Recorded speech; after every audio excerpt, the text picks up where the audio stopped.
Welcome बच्चों। आज हम कक्षा 8 का अध्याय 9 जंतु एवं पौधों में परिवहन पढ़ेंगे।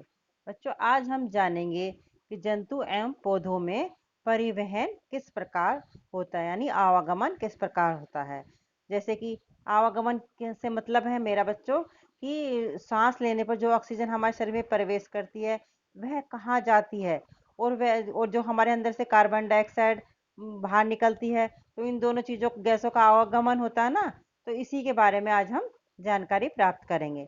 तो बच्चों, सबसे पहले जो हम सांस ऑक्सीजन गैस अपने शरीर में ग्रहण करते हैं वह कहाँ जाती है।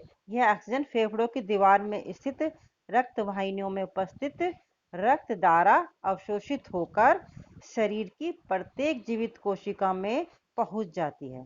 समझ में आया बच्चों कि जो हम ऑक्सीजन लेते हैं वो कहाँ जाती है, और हमारे शरीर से ऑक्सीजन की उपस्थिति में ही भोजन का पाचन होता है। ठीक है बच्चों, और जब भोजन का पाचन होगा तो फिर क्या होगा, उससे ऊर्जा उत्पन्न होगी। तो उसमें किस चीज का, जो हमने ऑक्सीजन गैस ली उसका होना बहुत ज्यादा आवश्यक है।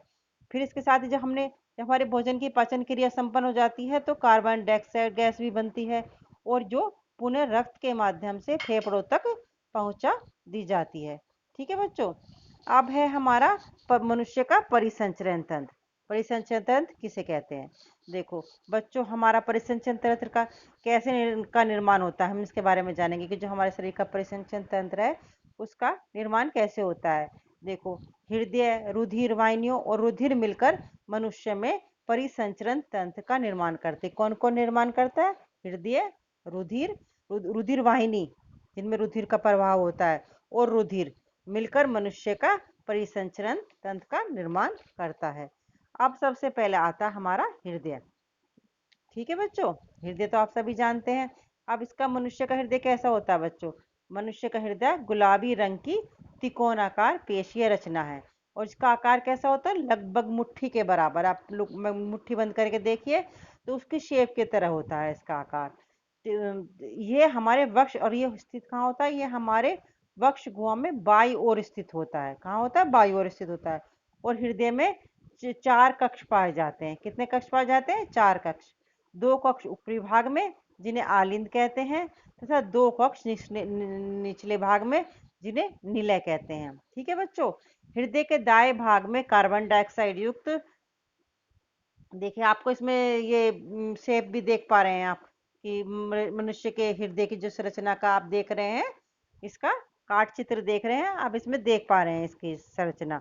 तो हृदय के दाएं भाग में कार्बन डाइऑक्साइड युक्त रक्त बहता है, जिसमें कार्बन डाइऑक्साइड होती है, तथा बाएं भाग में ऑक्सीजन युक्त रक्त बहता है। ठीक है बच्चों, हृदय में दोनों आलिंद व दोनों निलय लयबद्ध फैलते हैं। लयबद्ध मतलब सिकुड़ते रहते हैं और फैलते रहते हैं। ठीक है, वो लयबद्ध मतलब एक लय के अनुसार। ठीक है, इसी कारण हमारी धक धक की, आपने देखा होगा कि हमारे हृदय में धक धक की आवाज सुनाई देती है। सुना है आपने कभी? तो यह इसे क्या कहते हैं? धक धक की आवाज को हम क्या कहते हैं? इसे हृदय का स्पंदन या धड़कन कहते हैं। जो हमारी धड़कन होती है, जिसे हम चेक करते हैं कि धड़कन चल रही है नहीं चल रही, तो ये इसी कारण धड़कन हमें सुनाई देती है। तो स्वस्थ मनुष्य के शरीर में सामान्यतः 1 मिनट में लगभग 12 बार हृदय स्पंदन करता है। ठीक है बच्चों, अब हम आगे बढ़ते हैं। बच्चों, जब हृदय में संकुचन होता है तो क्या होता है? तो रक्त हृदय से पंप भरता है। ठीक है इसमें, और जबकि शिथिल अवस्था में क्या होता है? देखो, जब हृदय में संकुचन होता है तो जो रक्त होता है उससे हृदय का पंप होता है, और जो शिथिल अवस्था में क्या होता है? रक्त हृदय में भरा जाता है। ठीक है बच्चों, सबसे पहले हम जानेंगे रक्त शरीर में किस प्रकार बहता है। शरीर के विभिन्न भागों से कार्बन डाइऑक्साइड युक्त रक्त, यानी अशुद्ध रक्त, जिसमें कार्बन डाइऑक्साइड होती है, वो कैसा रक्त होता है? वो अशुद्ध रक्त होता है। तो वो अशुद्ध रक्त सिराओं द्वारा हृदय के दायालिंद में लाया जाता है। दायालिंद में कौन सा रक्त होता है? अशुद्ध रक्त, जिसमें कार्बन डाइऑक्साइड होती है। और यह दायालिंद से दाएं नीले में पहुंचता है। वहां से कहाँ पहुंचता है? जहां से फुफ्फुस धमनी, कौन सी धमनी? फुफ्फुस धमनी द्वारा फेफड़ों में भेजा जाता है, और फेफड़ों में कार्बन डाइऑक्साइड तथा ऑक्सीजन का आदान प्रदान होता है। ठीक है, जिससे ऑक्सीजन युक्त रुधिर फुफ्फुस शिरा द्वारा हृदय के बाएं आलिंद में लाया जाता है। अब फिर कहाँ जाता है ये? अब ये बाएं से आलिंद से ये बाएं नीले में पहुंचता है। कहाँ पहुंचता है? बाएं नीले में पहुंचता है, और बाएं नीले से ऑक्सीजन युक्त रक्त, यानी शुद्ध रक्त, जहाँ जो रक्त जिसमें ऑक्सीजन होगी वो कौन सा रक्त होगा, वो शुद्ध रक्त होगा। वो कौन से नीले से होता है, वो बाय नीले से धमनियों द्वारा शरीर के विभिन्न भागों में पहुंचता है। और ये व्यवस्था हमारी क्या कहलाती है, ये हमारे शरीर की परिसंचरण तंत्र की व्यवस्था कहलाती है। आप चित्र पॉइंट 9.3 में आप इसको देख सकते हैं। देखिए आप इसमें देख पा रहे हैं, जो ये आप पूरा चित्र बना है इसमें सारा आप देख पा रहे हैं। ठीक है बच्चों, अब आता है हमारा रुधिर। रुधिर क्या होता है बच्चों, देखो जैसे कि आप सभी जानते हैं, शरीर पर खरोच लगने से या कट जाने से लाल रंग का तरल पदार्थ बहने लगता है। वो तरल पदार्थ क्या रहता है, वह रुधिर कहलाता है। और रुधिर सभी कशेरुकी जंतुओं में पाया जाता है। जिसमें कशेरुकी होती है उन सभी जंतुओं में रक्त पाया जाता है, जैसे मछली है, मेंढक है, छिपकली है, चिड़िया है तथा बकरी है, मनुष्य आदि।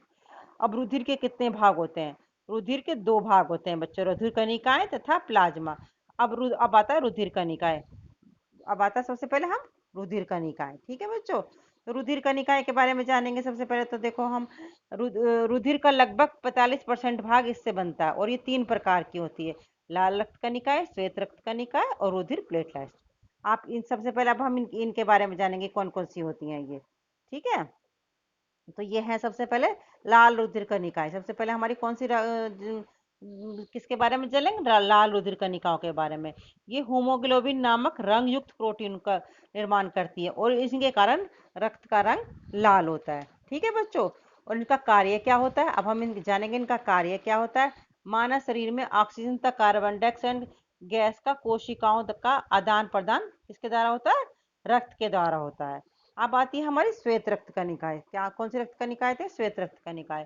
ये लाल रुधिर कणिका की अपेक्षा क्या होती है, बड़ी तथा केंद्र युक्त होती है और ये रंगहीन होती है, यानी इसका कोई रंग नहीं होता। अब इनका कार्य क्या होता है बच्चों, इनका कार्य होता है कि शरीर में जब भी कोई रोगाणु प्रवेश करता है, रोग प्रवेश करता है, तो श्वेत रक्त कणिकाएं की संख्या में बहुत ज्यादा वृद्धि हो जाती है।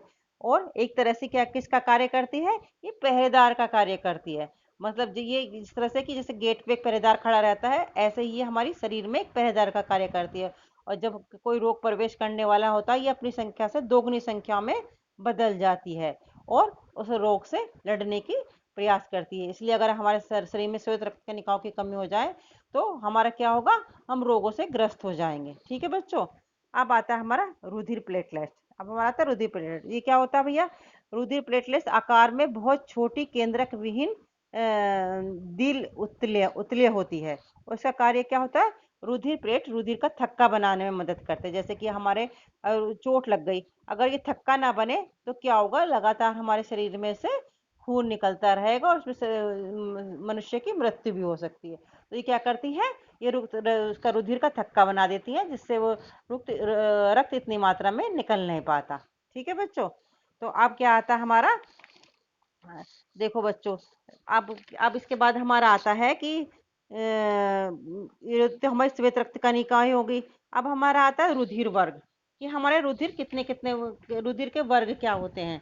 ठीक है बच्चों, अब हम इसके रुधिर वर्ग के बारे में जानेंगे। देखिए जैसे बच्चों का आप सब जानते हैं, शरीर में रक्त की कमी होने पर ऑपरेशन के समय डॉक्टर क्या करता है, डॉक्टर घायल के रक्त शरीर में रक्त चढ़ाता है।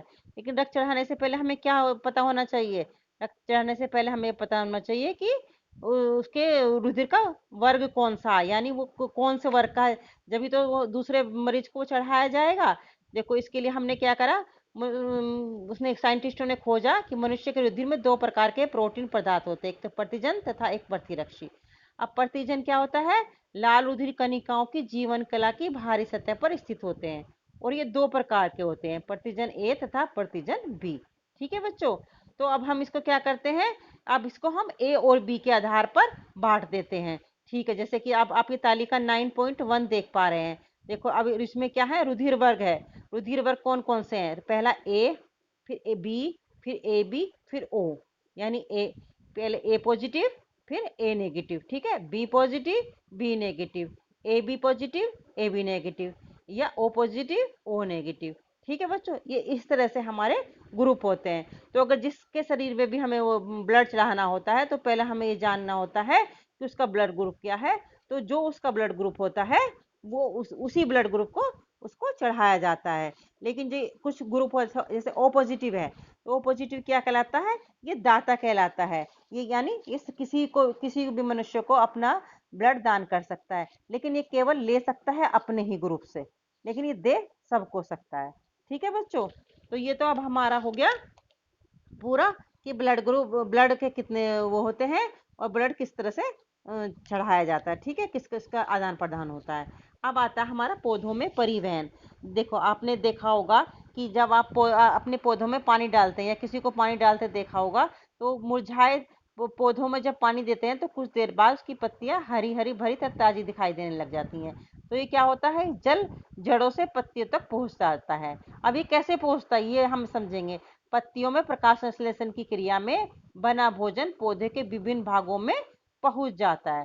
ठीक है बच्चों, ये कैसे होता है बच्चों, देखो दरअसल पौधों तथा जड़ों से लेकर पत्तियों तक वाहिनियों का एक तंत्र होता है, और ये दो प्रकार के जटिल उत्तकों से बना होता है, किस किस से, दारू से और जाइलम से। ठीक है, और ये जड़ों द्वारा अवशोषित जल एवं खनिज के लवणों को घोल के रूप में तनों से होते हुए पत्तियों तक पहुंचा देता है। तो इस तरह से क्या होता है, इस तरह से हमारा पौधों में जल का परिवहन हो जाता है और उसको भोजन मिलता है। ठीक है बच्चों, तो ये आपने पूरा पढ़ा कि मनुष्य में और पौधों में परिवहन किस प्रकार होता है, और ये आपका चैप्टर पूरा होता है। और इसके अब ध्यान से समझ के इसके क्वेश्चन आंसर हल कीजिए। धन्यवाद।